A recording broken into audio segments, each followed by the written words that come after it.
अच्छा, दो की वर्ड्स हैं जो कि फैमिली को अंडरस्टैंड करने की जरूरत है। एक है अनमैनेजेबिलिटी, कि जब वो देखें कि एडिक्शन से ना सिर्फ उनके प्यारे की जिंदगी तबाह हो रही है बल्कि उनकी अपनी जिंदगी भी अनमैनेजेबल होती चली जा रही है। बिल्कुल। तो इसका मतलब है कि कोई मसला फिर नशे के साथ है। दूसरी चीज है पावरलेसनेस, कि जब वो ये भी महसूस करें कि अनमैनेजेबिलिटी के साथ साथ वो पावरलेस भी फील करते हैं, कि वो जितना कंट्रोल करने की कोशिश करते हैं अपने लव्ड वन को या उसके नशे को, उसके नतीजे में उन्हें कामयाबी तो हासिल नहीं होती बल्कि प्रॉब्लम्स और ज्यादा बढ़ते चले जाते हैं। तो इसका मतलब है कि उनके घर में एडिक्शन जो है वो एक्टिव हालत में मौजूद है और अब उसके बारे में उन्हें कुछ करने की जरूरत है। पहली कोशिश जो फैमिली मेंबर्स करते हैं वो ये है कि वो पेशेंट को नशा छुड़वाने का जो एजेंडा है वो अपने हाथ में लेते हैं और ये एज्यूम करते हैं कि एज इफ पेशेंट को नशा छुड़वाना या पेशेंट का नशा छोड़ना कोई उनका बेनिफिट है या उनकी रिस्पॉन्सिबिलिटी है। तो गोल थोड़े वाजिया करने की जरूरत है कि फैमिली को क्या करने की जरूरत है और पेशेंट को क्या करने की जरूरत है। फैमिली का पहला गोल ये होना चाहिए कि वो पेशेंट को नशा छुड़वाने की बजाय पेशेंट को तैयार करना शुरू करें कि वो किसी ना किसी ट्रीटमेंट में चला जाए। सही।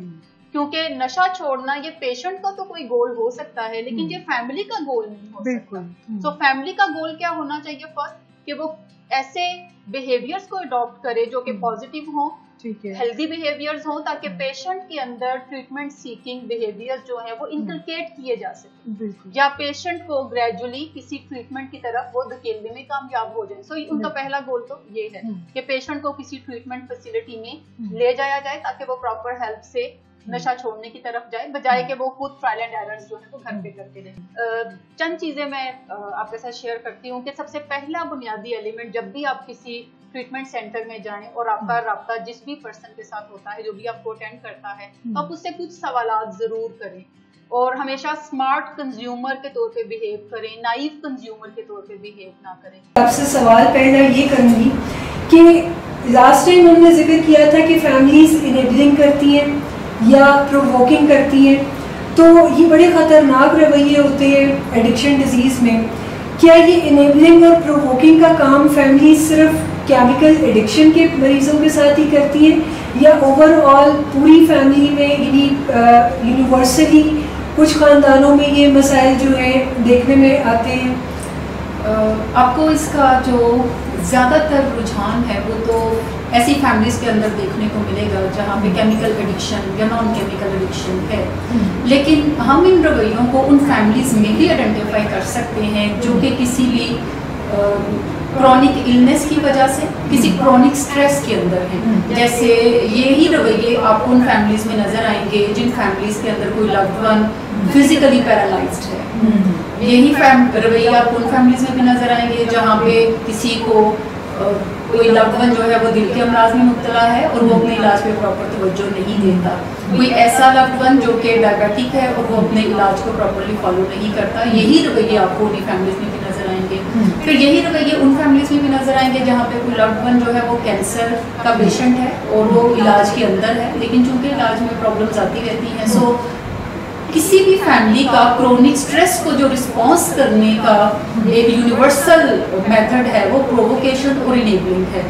सवाल ये पैदा होता है कि ऐसा क्यों होता है? ऐसी फैमिलीज जो कि केमिकली एडिक्शन जहाँ पे एक्टिव है उनके प्यारे तो उसकी तरह रिस्पॉन्ड करते हैं इनेबलिंग या प्रोवोकेशन में, तो बाकी लोग ऐसा क्यों करते हैं? मेनली हमारे ब्रेन के दो पार्ट हैं जो कि हमारे रवैयों में हेल्प करते हैं फॉर्म करने में। जैसे ब्रेन के दो हिस्से में बात करूंगी, एक तो प्रीफ्रंटल कॉर्टेक्स जो कि हमारे फोरहेड की पीछे एक टेनिस साइज के बॉल जितना ब्रेन होता है, वहाँ पे हम राइट एंड रॉन्ग में पहचान करना सीखते हैं, वहाँ पे एनालिसिस हम करते हैं, वहाँ पे हम क्रिएटिव सॉल्यूशंस बनाते हैं उस ब्रेन के हिस्से को यूज करके। लेकिन इसका यूज अभी इंसानों ने काफी देर से करना शुरू किया, जब से बनीनो इंसान जो है वो इस जमीन पे है। इससे पहले जो हम ब्रेन का पार्ट यूज करते हैं वो अमेगडाला कहलाता है, जो कि एक आलमंड साइज का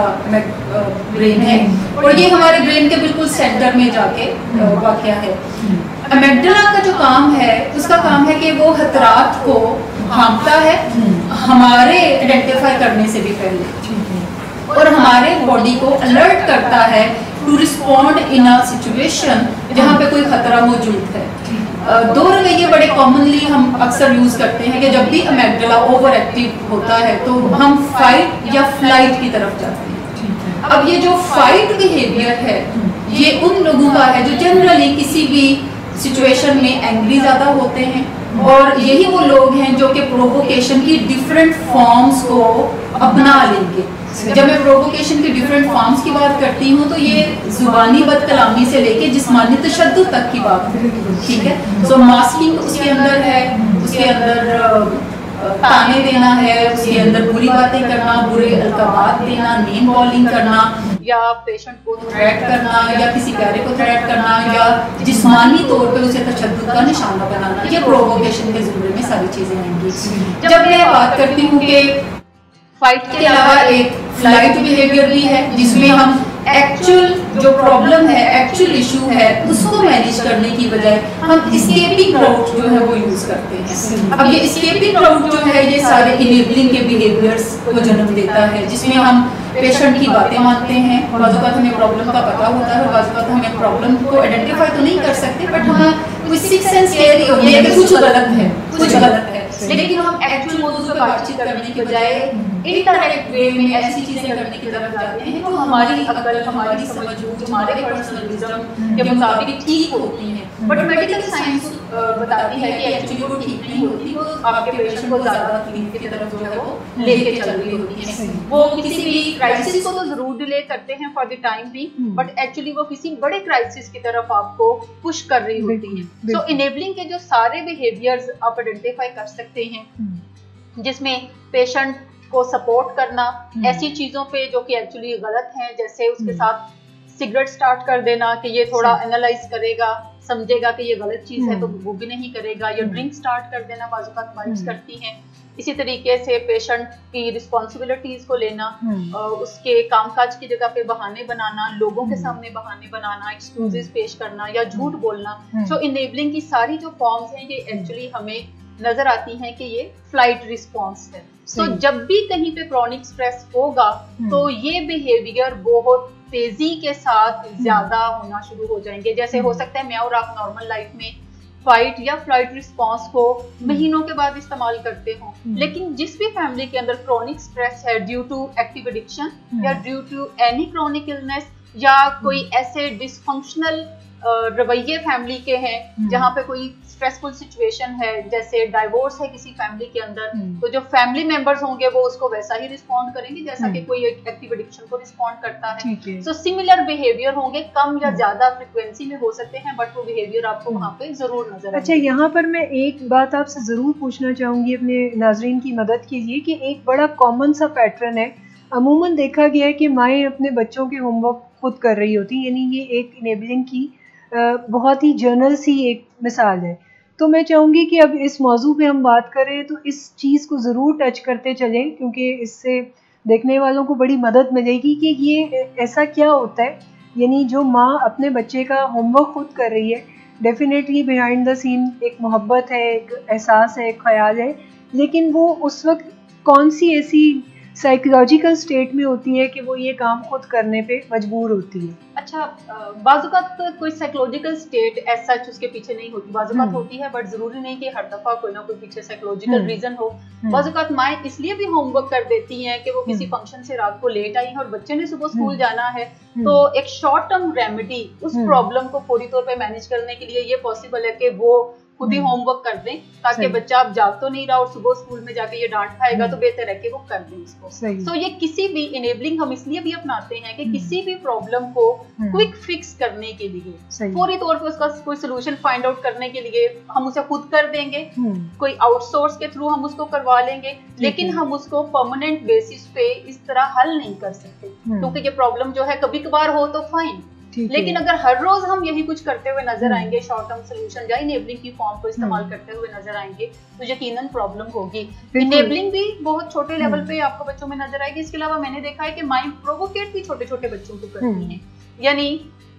एक 4 साल की बच्ची के साथ माँ आपको बाज़-औक़ात बहस करती हुई नजर आती है, और जब बहस वो कंटिन्यूटी में करेगी और बच्चा उसको रिस्पॉन्ड कर रहा है, माँ उसको मजीद क्वेश्चन कर रही है, वो रिस्पॉन्ड कर रहा है, तो इवेंचुअली बच्चा क्या करेगा, वो ज्यादा बड़ा क्राइसिस क्रिएट करेगा। हो सकता है वो जिस जगह बैठा हो उसकी सारी चीजें टेबल से उलट पुलट करना शुरू कर दे और माँ के लिए ज्यादा बड़ा क्राइसिस हो। बाज़-औक़ात मैंने देखा है कि माएं बच्चों को डांटती डपटती हैं, बाज़-औक़ात थप्पड़ लगा देती हैं, बच्चा रोता है फिर उसके पास बैठ के रोना भी शुरू कर देती हैं। सो ये सारे बिहेवियर्स जो हैं ये किसी भी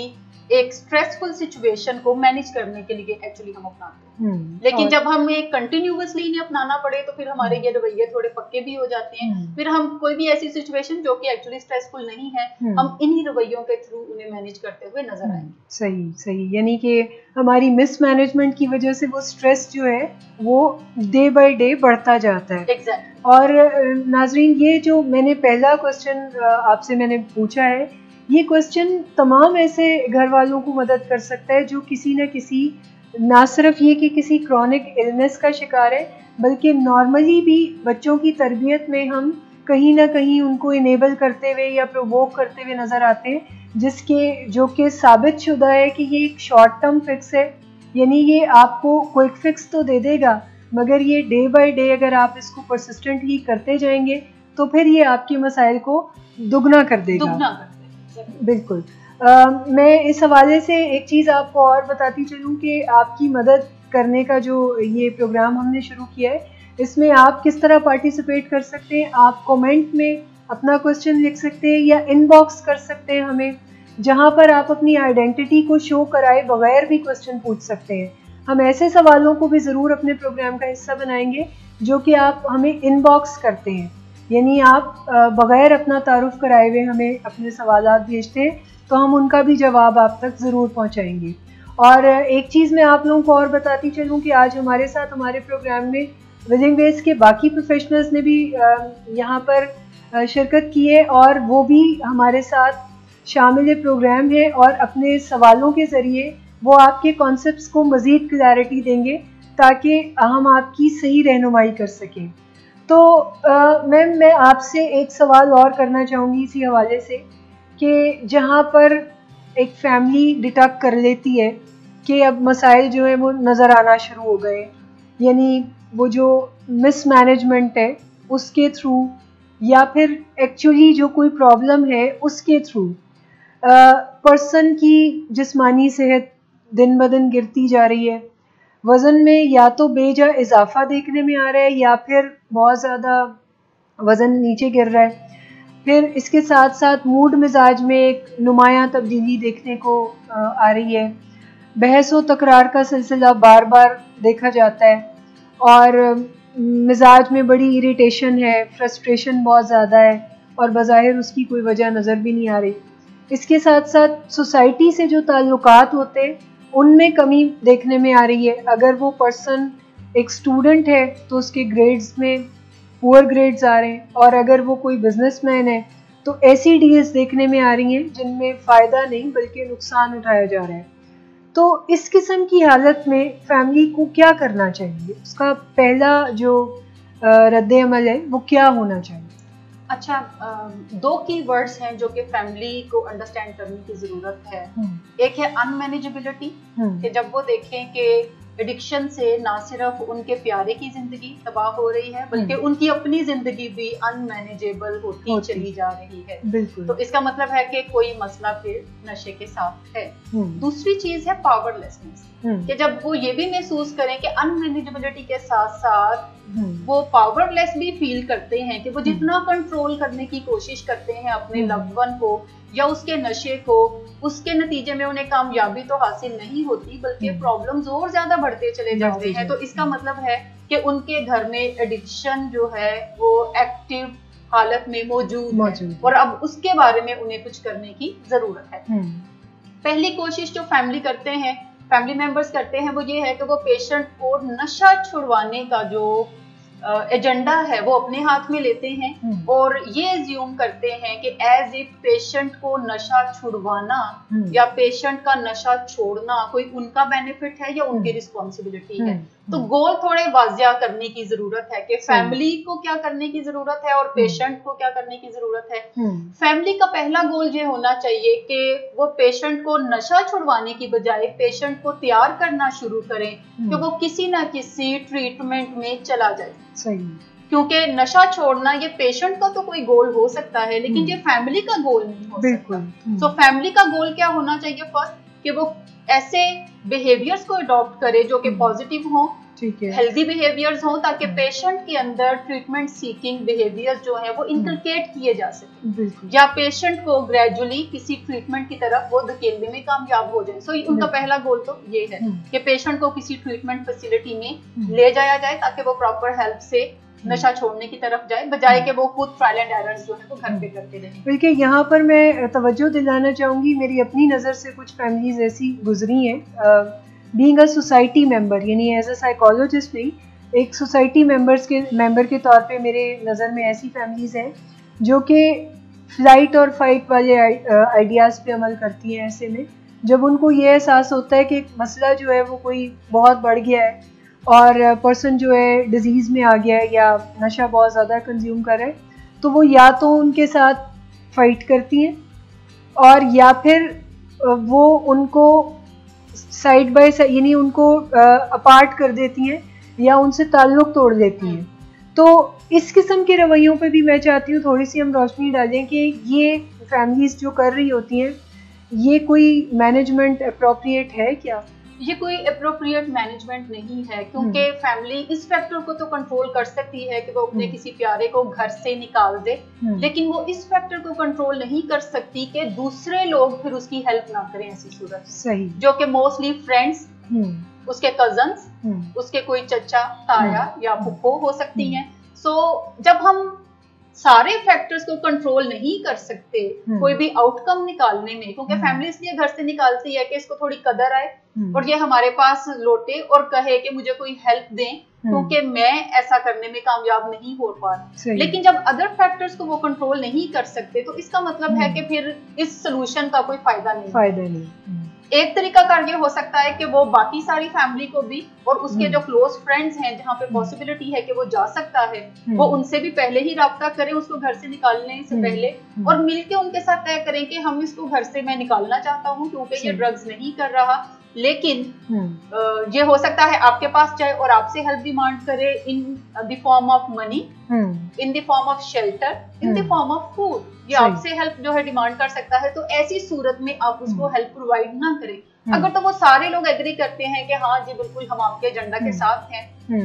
हम उसको वो हेल्प प्रोवाइड नहीं करेंगे, फिर तो ऐसा करना कोई कारगर साबित हो सकता है। ये कोई बेस्ट सोल्यूशन नहीं है, बट एटलीस्ट ये कुछ वर्क कर सकता है कि पेशेंट बाहर जाए और खज्जल हवार होने के बाद वो दोबारा फैमिली के पास आए और कहे कि जी मुझे अब ले चले। लेकिन फैमिली का कोई ऑलरेडी तयशुदा प्लान फिर होना चाहिए कि जब वो वापस आएगा तो वो उसके साथ क्या करेंगे। ऐसा नहीं है कि फिर वो उसको घर में रख लेंगे और फिर वही कुछ दिनों के बाद चीजें जो है वो स्टार्ट हो जाएंगी। इसकी एग्जांपल आप यूं अंडरस्टैंड कर सकते हैं टू सिंप्लीफाई के, जैसे घर में कभी कभार एक बच्चा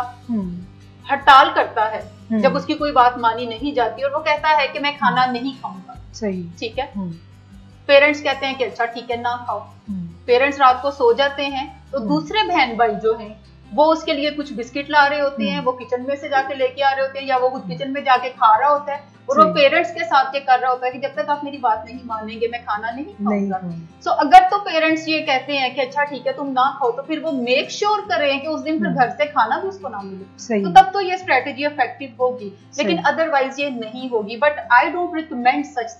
स्ट्रेटेजीज, क्योंकि ये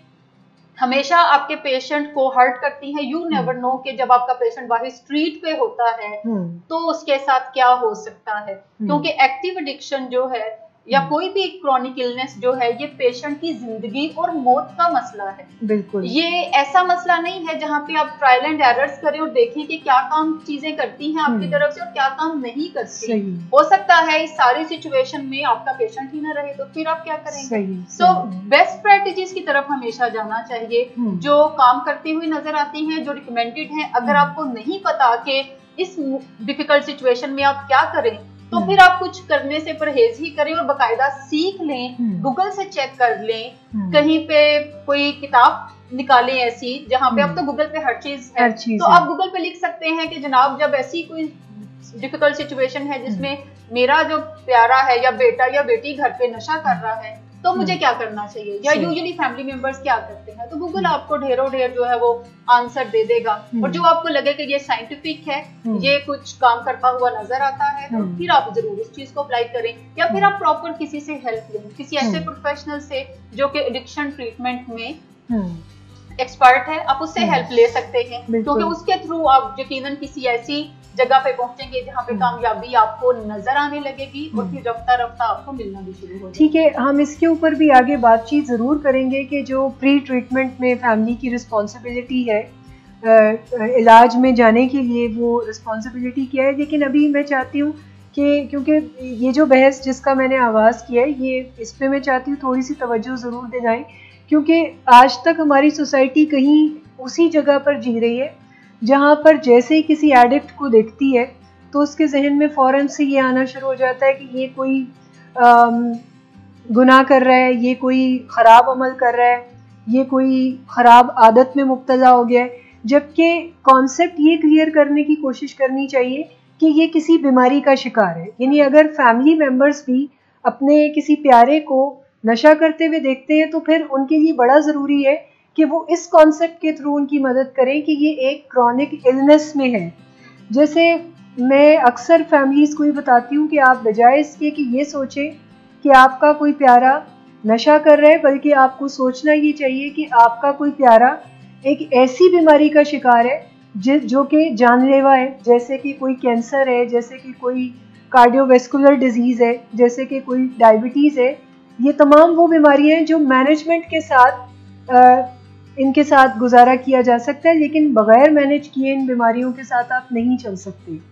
तो सबसे पहले तो ज़रूरी है कि बीमारी के तौर पे एक्सेप्टेंस दें। बिल्कुल, फैमिली को ये एक्सेप्ट करना कि ये एक कोई डिजीज है और पेशेंट का नशा करना अब कोई उसकी आदत नहीं रहा या उसके कंट्रोल में नहीं रहा, बल्कि ये एक मेडिकल इश्यू बन चुका है। ये सबसे बुनियादी चीज है जहाँ से वो कोई रिकवरी का सफर आगाज कर सकते हैं। लेकिन चूंकि हमारी सोसाइटी में अभी इस चीज की अवेयरनेस नहीं है, और उस अवेयरनेस के लिए जैसे हमारे प्लेटफॉर्म पे हम काफी सारे प्रोग्राम जैसे कर रहे हैं जिसमें बारहा ये बताया जाता है कि जो एडिक्शन है ये कोई मॉरल इशू नहीं है, ये एक मेडिकल इशू है, तो इसको मेडिकल इशू समझ के ही ट्रीट करना चाहिए। लेकिन अक्सर हम देखते हैं कि फैमिलीज के अंदर ये काफी रुझानात होते हैं कि वो चाहती हैं कि एडिक्शन का ट्रीटमेंट फ्री ऑफ कॉस्ट हो। जब भी कहीं पे फैमिली जाएगी तो फैमिली का ज्यादा कंसर्न यही होता है कि ट्रीटमेंट काफी एक्सपेंसिव है यहाँ पे, ये फ्री ऑफ कॉस्ट क्यों नहीं है। फ्री ऑफ कॉस्ट से उनका मुराद है कि ये कोई सोशल इशू है और डिफरेंट सोशल ऐसे प्लेटफॉर्म होने चाहिए जहाँ पे इस इशू को बगैर पैसों के रिजॉल्व किया जाए। लेकिन वही फैमिली जब किसी को कार्डियोवैस्कुलर प्रॉब्लम की वजह से ट्रीटमेंट में लेके जाती है तो वो हमेशा चाहते हैं कि वो बेस्ट ट्रीटमेंट चूज करें, जैसे उनके हालातों वाक़यात हैं उससे बढ़ के वो चूज करें, और वो कभी भी डॉक्टर से ये डिमांड नहीं करते कि ये महंगा ट्रीटमेंट है या ये आप पैसे लेके ट्रीट करेंगे, आप फ्री क्यों नहीं ट्रीट करते। ठीक है, क्योंकि बाकी जो डिजीजेस हैं उनकी सोशल एक्सेप्टेंस इतने लेवल पे हो चुकी है कि ये कोई मेडिकल चीजें हैं। जैसे घर पे अगर किसी को टेम्परेचर होता है तो आप फौरी तौर पे बगैर कुछ समझे बूझे आप उसको डॉक्टर के पास लेके जाते हैं, क्योंकि ये एक एस्टैब्लिश्ड स्टैंडर्ड इस्टेब्लिश स्टैंडर्ड बन चुका है। लेकिन जब भी घर में कोई नशे का मरीज होता है तो हम खुद ही किचन टेबल सॉल्यूशंस के थ्रू उसको मैनेज करने की कोशिश करते हैं, क्योंकि ये अभी इतना एस्टैब्लिश नहीं हुआ है। लेकिन ग्रेजुअली अगर हम देखें आज से 10 साल पहले तो अब अवेयरनेस ज्यादा बढ़ चुकी है फैमिलीज के अंदर। अब फैमिलीज इसको मेडिकल इशू अगर मानती नहीं है तो कम से कम वो ये जरूर समझती हैं कि कोई मसला है और हमें इसके हल की तरफ जाना चाहिए। जितना जल्दी कोई फैमिली किसी भी ट्रीटमेंट सेंटर से राब्ता करती है उतना उनके पेशेंट के रिकवरी में जाने के चांसेस जो हैं जल्दी और लंबे अरसे तक रिकवरी में रहने के चांसेस ज्यादा बेहतर और बड़े हुए होते हैं। ठीक है, अच्छा, अब आपने गुफ्तगू यहाँ तक आई गई है कि ट्रीटमेंट सेंटर का आपने जिक्र किया है, तो मैं चाहती हूँ कि मैं आपके वसातत से अपने नाजरीन को हम ये चीज़ बताएं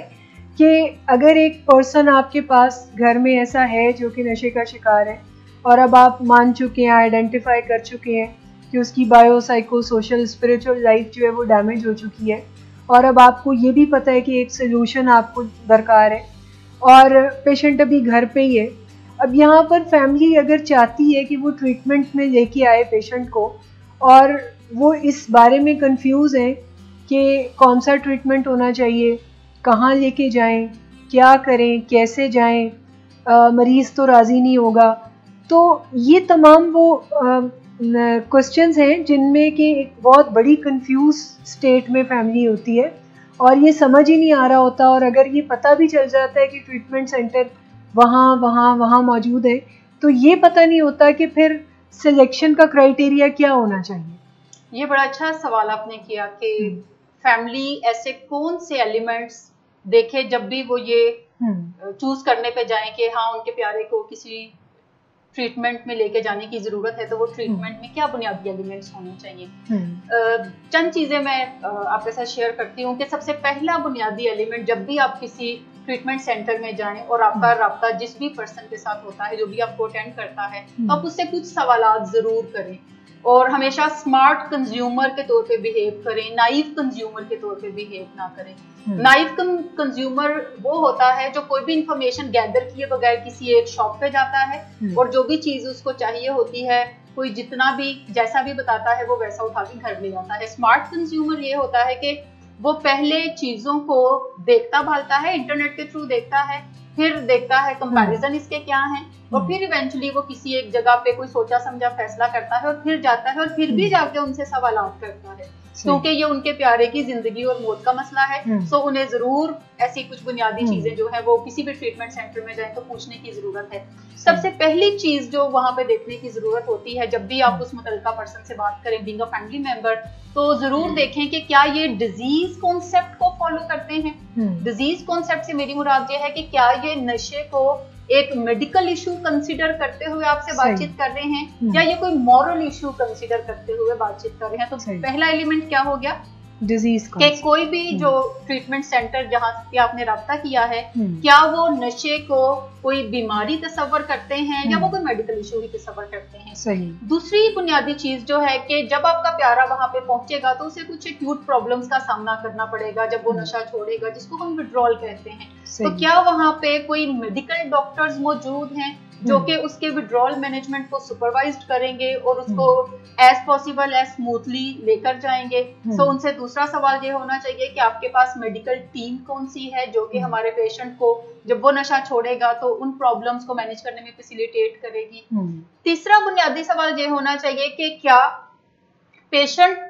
जब नशा नहीं कर रहा होगा तो उसके जो साइकोलॉजिकल डिस्कम्फर्ट पैदा होगा उसको भी स्टेबल करने में कोई उसे हेल्प दी जाएगी। क्या पेशेंट के डिनाइल को मैनेज करने में भी कोई हेल्प दी जाएगी, क्योंकि जैसे नशे की बीमारी है उसको कहा जाता है कि ये डिनाइल की भी बीमारी है, इसमें डिनाइल पेशेंट का काफी ज्यादा स्ट्रॉन्ग होता है ड्यू टू कॉग्निटिव इंफेयरमेंट, और पेशेंट ये तस्लीम नहीं करता कि वो कोई नशे का मरीज बन चुका है, उसको अभी भी यही लगता है कि वो नशे को सेफली कंट्रोल कर सकता है। लेकिन आजकल चूंकि कुछ फाइनेंशियल क्राइसिस हैं, आजकल चूंकि फैमिली से बन नहीं रही है, आजकल चूंकि बीवी ने काफी तंग किया हुआ है तो उस वजह से मैनेज नहीं कर पा रहा, अदरवाइज कोई इतना बड़ा ये इशू नहीं है।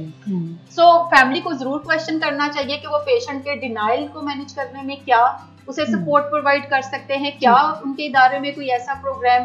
पेशेंट्स को करवाया जाता है जो डिनाइल मैनेजमेंट में हेल्प करे। चौथी अहम चीज उन्हें पूछनी चाहिए कि जब पेशेंट उनके पास होगा तो ऐसी सूरत में क्या फैमिली घर पे ही रहेगी या वो कोई फैमिली को भी काउंसलिंग प्रोवाइड करेंगे किसी फैमिली प्रोग्राम के थ्रू, जिसके दौरान फैमिली भी ऐसी स्किल्स को सीखेगी जिससे पेशेंट को हैंडल करने में during the treatment and after the treatment उनके लिए कोई सहूलत पैदा हो सकेगी और वो उसको थोड़ी बहुत मुश्किलात के साथ या आसानी से उसको हैंडल करने में कामयाब हो जाएंगे। नेक्स्ट क्वेश्चन ये होना चाहिए कि जब पेशेंट ट्रीटमेंट के बाद जो इंडोर ट्रीटमेंट है उसके बाद जब पेशेंट घर आएगा और फिर उसको जो मुश्किलात आएंगी तो ऐसी सूरत में क्या उनके पास कोई आफ्टर केयर प्रोग्राम भी मुयस्सर है जिसके थ्रू वो पेशेंट को जो भी जरूरी सपोर्ट होगी वो प्रोवाइड करेंगे, और अगर करेंगे तो कितने अरसे तक करेंगे, और अगर नहीं करेंगे तो फिर पेशेंट क्या करेगा। क्योंकि आमतौर पे फैमिली ये समझती है कि पेशेंट का जब इंडोर ट्रीटमेंट कंप्लीट हो जाता है तो इसका मतलब है ट्रीटमेंट कंप्लीट हो गया, अब वो बिल्कुल पहले जैसा अच्छा बच्चा बन चुका है, अब वो नशा बिल्कुल नहीं करेगा, अब वो हर चीज जो उसने खराब की थी वो उसको खुद ही फिक्स करेगा, अब वो अपनी सारी रिस्पॉन्सिबिलिटीज को भी एट वंस उठा लेगा, जबकि ऐसा पॉसिबल नहीं होता। इंडोर ट्रीटमेंट जो है वो सिर्फ पेशेंट को आउटडोर के लिए प्रिपेयर करता है। सो आउटडोर ट्रीटमेंट में भी पेशेंट को कुछ मुश्किलात का सामना करना पड़ता है, उसको नए सिरे से लर्न करना पड़ता है कि नशे के बगैर जिंदगी को कैसे गुजारना है, नशे के बगैर फैमिली के साथ ताल्लुकात मैंने कैसे बेहतर बनाने हैं, नशे के बगैर मैंने अपने प्रॉब्लम्स को मैनेज करना कैसे सीखना है, नशे के बगैर मेरे जो इमोशनल इश्यूज हैं उनको मैंने कैसे मैनेज करना सीखना है। क्योंकि जब पेशेंट नशा कर रहा होता है तो हर मसले का एक इलाज उसके पास होता है और वो है ड्रग्स। लेकिन जब वो ड्रग्स नहीं कर रहा तो फिर कई मसाइल जो है उसकी लाइफ में जो आएंगे तो उनके सॉल्यूशंस वो कैसे करेगा और कितना कंफर्टेबली करेगा या वो कितना स्किल्ड हो चुका है करने में। सो ये भी क्वेश्चन जरूर फैमिली को ट्रीटमेंट फैसिलिटी से करना चाहिए कि वो आफ्टर केयर प्रोग्राम या फॉलो प्रोग्राम भी कोई तजवीज करेंगे, और अगर वो करेंगे तो वो कितनी देर का होगा और इस दौरान वो पेशेंट को क्या सपोर्ट जो है वो प्रोवाइड करेंगे। ठीक है। इसके अलावा क्या फैमिली को भी, जब पेशेंट आउट केयर प्रोग्राम में होगा तो क्या फैमिली को भी इस सूरत में कोई सपोर्ट एप्रोप्रिएट जो है वो मिलती रहेगी, या बस इंडोर ट्रीटमेंट हो गया तो अब फैमिली भी घर बैठे और पेशेंट भी घर बैठे, क्या ऐसा कोई सिचुएशन होगी। सो फैमिली को ये क्वेश्चन जो है वो जरूर करने चाहिए, क्योंकि ये जो बीमारी है जिसको हम क्रॉनिक इलनेस कहते हैं, जिसका मतलब है कि ये लाइफ लॉन्ग चलने वाली बीमारी है, तो इसमें सिर्फ 3 मंथ्स के ट्रीटमेंट से या 100 डेज के ट्रीटमेंट से बुनियादी जो फायदा है वो तो जरूर हो सकता है, लेकिन जो कोई मुस्तकिल फायदा नहीं है। यानी ये पेशेंट को नशा छुड़वाने की जो कामयाबी है वो तो जरूर अचीव करता है इंडोर ट्रीटमेंट, लेकिन पेशेंट नशा छोड़े रखेगा, इसके लिए उन्हें बाहर के प्रोसीजर में भी काफी जो है काम जो है करना पड़ेगा। सो ये बुनियादी चीजें हैं जो कि किसी भी फैमिली को जरूर देखनी चाहिए जब भी वो अपने किसी प्यारे के लिए कोई ट्रीटमेंट फैसिलिटी को चूज करते हैं, और जरूर क्वेश्चंस करने चाहिए उन लोगों से जहाँ पे वो जाते हैं। बिल्कुल इस तरफ आपने तवज्जो दिलाई है। मैंने अक्सर तजर्बा किया है कि फैमिली वाले आके जो फैसिलिटीज़ देख रहे होते हैं उसमें वो ये चेक कर रहे होते हैं क्या दीवारों पे रंगो रोगन जो है वो प्रॉपर है, या जो रूम फैसिलिटी दी जा रही है वहाँ पर टीवी, फ्रिज या एसी की सहूलत जो है वो मौजूद है, क्या इन चीज़ों से कोई ताल्लुक है ट्रीटमेंट का? अच्छा, मैंने जितनी भी बातें बताई हैं जो कि बुनियादी बातें हैं किसी भी ट्रीटमेंट फैसिलिटी को चूज करने में, मैंने बिल्कुल नहीं कहा कि रूम का साइज भी जरूर देखें, सही, उनका किचन मेन्यू भी जरूर चेक करें कि वो क्या खिलाएंगे आपके पेशेंट को, या रूम में वो क्या फैसिलिटीज देंगे। ये नॉन इश्यूज हैं। सही। फैमिली को हमेशा जो मेन इशू है उसके मुतालिक जितने मर्जी सवाल चाहे वो करें, और ज्यादा से ज्यादा पूछना चाहिए ताकि वो खुद भी जान सकें कि जब उनका प्यारा किसी इंडोर फैसिलिटी में होगा तो उसके साथ क्या काम होगा, जिससे उसकी बीमारी को मैनेज करने में उसको फायदा मिलेगा, या फैमिली क्या रोल सपोर्टिव रोल जो है वो प्ले कर सकती है, जिससे उनका प्यारा जो है वो नशा छोड़ने में कामयाबी हासिल कर लेगा। सो मेन जो फोकस है वो इन चीजों पे होना चाहिए। रूम का साइज क्या है, वहाँ पे कूलिंग कितनी है, वहाँ पे किचन मेन्यू उनका क्या है, ये सारे नॉन इश्यूज हैं। ये कंसर्न जो है फैमिली को हमेशा जो है वो रॉन्ग डायरेक्शन में लेके जाते हैं, जबकि फैमिली इन चीजों पे जरूर आपसे क्वेश्चन करेगी, जबकि ट्रीटमेंट में आप क्या प्रोवाइड करते हैं मोस्टली फैमिलीज जो है वो उन चीजों के ऊपर आपसे कोई सवाल नहीं करती। तो फैमिली को अपना फोकस जो है या अपना किबला दुरुस्त रखना चाहिए कि जो मेन फोकस है वो ट्रीटमेंट से मुतल्लिका। सही। अच्छा, यहाँ पर एक और फैक्टर जिस पे मुझे ऐसे लगता है कि बात होनी चाहिए वो ये भी है कि अक्सर फैमिलीज जो है, चूँकि वो नशे की एक आदत में फैमिली भी तो होती है ना कि केमिकल पे अगर पर्सन डिपेंडेंट है तो फिर फैमिली उस पर्सन के मूड मिजाज पे डिपेंडेंट है, तो वो एक क्विक फिक्सेस की आदत फैमिली को भी होती है। क्या ऐसा भी तो होता है ना कि ट्रीटमेंट में आने के बाद फैमिली जैसे सुबह में अगर पेशेंट को छोड़ के जाती है तो शाम में वो चाहती है कि पेशेंट जो है वो बिल्कुल ठीक नज़र आना शुरू हो जाए, तो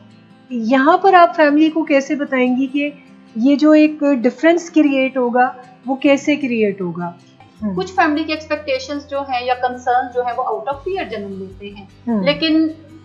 मैं और आप, हम सब लोग जो किसी भी ट्रीटमेंट फैसिलिटी में काम करते हैं, हमें ये अच्छी तरह अंदाजा है कि ये कोई आसान काम नहीं है। इसमें डिफिकल्टीज का भी सामना करना पड़ता है, शुरू में भी, ट्रीटमेंट के दौरान भी, ट्रीटमेंट के डिस्चार्ज टाइम पे भी और ट्रीटमेंट के बाद पे भी कुछ डिफिकल्टीज जो है इसका सामना करना पड़ता है। सो अगर हम फैमिली को पहले से ही अवेयर करते रहे कि कल या परसों आपके पेशेंट को इन डिफिकल्टीज का सामना हो सकता है, ताकि वो अपनी एक्सपेक्टेशंस जो है उन्हें रियलिस्टिक बनाओ, और फैमिली की तवक्कुआत को हमें खुद भी थोड़ा डील करते रहने की जरूरत है कि अगर वो हमसे कोई ऐसे क्वेश्चंस करते हैं जो कि हमें लग रहा है कि ये रॉन्ग एक्सपेक्टेशंस हैं या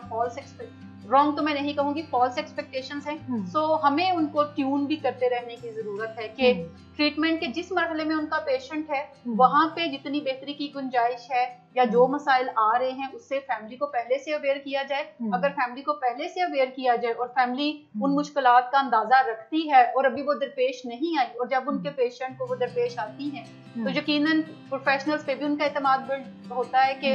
उन्होंने जिन लोगों के हाथों में अपने मरीज को दिया है वो एक्चुअली जानते हैं कि इसका ट्रीटमेंट कैसे होना चाहिए। सो हमें ये थोड़ा सा रखना चाहिए। दूसरे एंड पे फैमिलीज को भी ये देखने की जरूरत है कि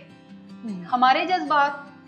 जो हैं वो हमारा मसला है, लेकिन अगर हमारे जज्बात की वजह से हमारे किसी प्यारे के इलाज में कोई डिफिकल्टी पैदा हो रही है तो हमें अपने जज्बात को खुद संभालने की जरूरत है, और जो ट्रीटमेंट में अभी करने का काम है उसे फिर ज्यादा तवज्जो देनी। बिल्कुल होना यही चाहिए कि हम अपने जज्बात को उस ट्रीटमेंट से थोड़ा सा अलग रखें, क्योंकि हमारे जज्बात जो हैं वो अमूमन हमारा नुकसान ही कराते हैं।